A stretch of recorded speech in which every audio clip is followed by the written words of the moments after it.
Student, आज हम देखने वाले हैं कक्षा 10वीं का विषय गणित का प्रश्नावली 2.2 के तीसरा क्वेश्चन। जैसा कि ये पहला हमारा वीडियो आ चुका है, उसमें से एक और दो क्वेश्चन हो चुके हैं, हम तीसरा क्वेश्चन देखने वाले हैं। क्वेश्चन क्या है कि निम्न द्विघात व्यंजकों के शून्यांक ज्ञात कीजिए और शून्यांकों तथा गुणांकों के बीच संबंध की सत्यता ज्ञात कीजिए। जो हमारे पास क्वेश्चन है तीसरा नंबर का, इसमें से शून्यांक ज्ञात करना है और उस गुणांकों तथा शून्यांकों के बीच संबंध की सत्यता ज्ञात करनी है। 6x² - 3 - 7x। सबसे पहले इसे हम सेव करेंगे सही तरीके से, बढ़ते घटते क्रम। x² - 7x - 3 = 0 कर देंगे। शून्यांक ज्ञात करने के लिए सबसे पहले हमें गुणनखंड करना होगा। गुणनखंड है, इसका हम करेंगे। गुणनखंड करने के लिए सबसे पहले जो इधर संख्या रहेगी इसका इसके साथ गुणा करेंगे, तो 36 18 18 18 का हम एलसीएम लेंगे तो 2। सबसे पहले एलसीएम लेना पड़ेगा, तो 2 से काटेंगे तो 2 से 9 9 दूनी 18, 3 से 3 तिहाई 9 3 एकम। इस तरीके से आ गया। हमें जोड़ा बनाना होगा। जोड़ा ऐसे बनाएंगे कि यहाँ पास माइनस है, मतलब घटाने पे हमें 7 मिले, तो 3 तिहाई 9 में जब 2 जाएगा तो 7 आएगा। 6x² - 9 - 2 और गुणा करने में हमें कितना मिले, 9 दूनी 18। इस तरीके से हो गया। इसके बाद और सॉल्व करेंगे। 6x² - 9x +2x -3। इसके बाद अब हमें ऐसी कोई संख्या कॉमन लेनी है जो कि यहाँ से भी सेम निकले और यहाँ से भी सेम निकले। तो हम यहाँ देखते हैं, अगर 2x निकालेंगे तो न हो पाएगा, 3x निकालना पड़ेगा।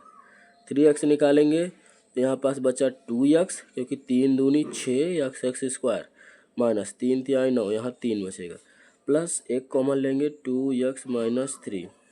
यहाँ एक कॉमन लेने पर इतना आएगा। अब इन दोनों से एक कॉमन लेंगे तो 2x - 3 एक आ गया और 3x + 1 एक आ गया। 2 हमें गुणनखंड करने पर गुणांक मिले हैं। अब हमें इन्हें शून्यांक ज्ञात करना है। शून्यांक ज्ञात करने के लिए 0 से कंपेयर करना पड़ता है। चलिए देखते हैं। यहाँ हम लिख भी सकते हैं कि हमें शून्यांक ज्ञात करने के लिए शर्तें होनी चाहिए, जैसे कि 2x - 3 = 0 हो, 3x + 1 = 0 हो। तो इसको 0 किधर करेंगे, तो 2x = 3, 3x = -1। ये प्लस में है तो माइनस चला कि माइनस है तो इधर आया तो प्लस हो गया। x = 3/2, x = -1/3। इस तरीके से हमें 2 शून्यांक मिल गए हैं, जैसा कि आप लोगों को दिख रहा है। हमें शून्यांक ज्ञात करना था, जो कि 2 हमें शून्यांक मिल चुके हैं। अब हमें क्या आगे क्वेश्चन में क्या करना है कि शून्यांकों तथा गुणांकों के बीच संबंध की सत्यता ज्ञात करनी है। तो हम लिखेंगे यहाँ पास अतः 6x² - 3 - 7x के शून्यांक 3/2 और -1/3 होंगे। 2 हमें शून्यांक मिले हैं। अब हमें क्या करना होगा कि अब हमें शून्यांकों का योग करेंगे। अब शून्यांकों का योग बराबर 2 शून्यांक है, उन्हें में जोड़ेंगे और शून्यांकों का योग बराबर होता है -x का गुणांक अपॉन x² का गुणांक। तो इस तरीके से होता है। तो ये गुणांक क्या होते हैं, जो जैसे कि संख्या x² का गुणांक क्या है, 6 है, और x का गुणांक 7 है, तो माइनस है तो माइनस में प्लस हो गया। आगे देखते हैं शून्यांकों का योग।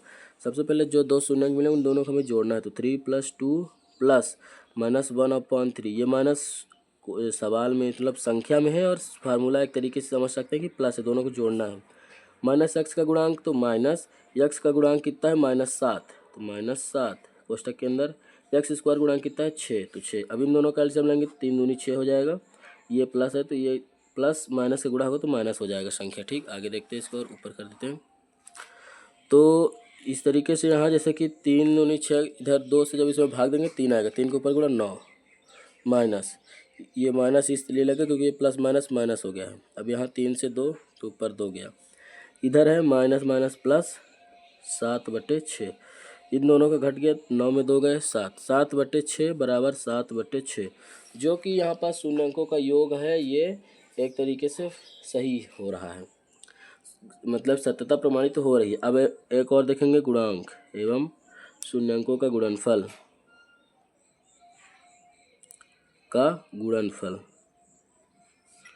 बराबर अचर पद अपॉन एक्स स्क्वायर का गुणांक। शून्यंकों का गुणनफल, तो जो दो शून्यंक मिले उन दोनों का हमें गुणा करना है। 3/2 गुणे -1/3, इन दोनों का गुणा बराबर अचर पद क्या है, अचर पद -3 है। -3 एक्स स्क्वायर का गुणांक कितना है 6, तो रखेंगे 6। इस तरीके से इन दोनों का गुणा होगा तो -3/6 बराबर -3/6। लास्ट में लिख देंगे कि अतः शून्यंकों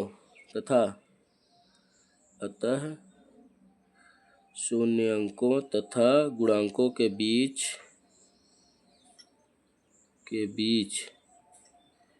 संबंधों की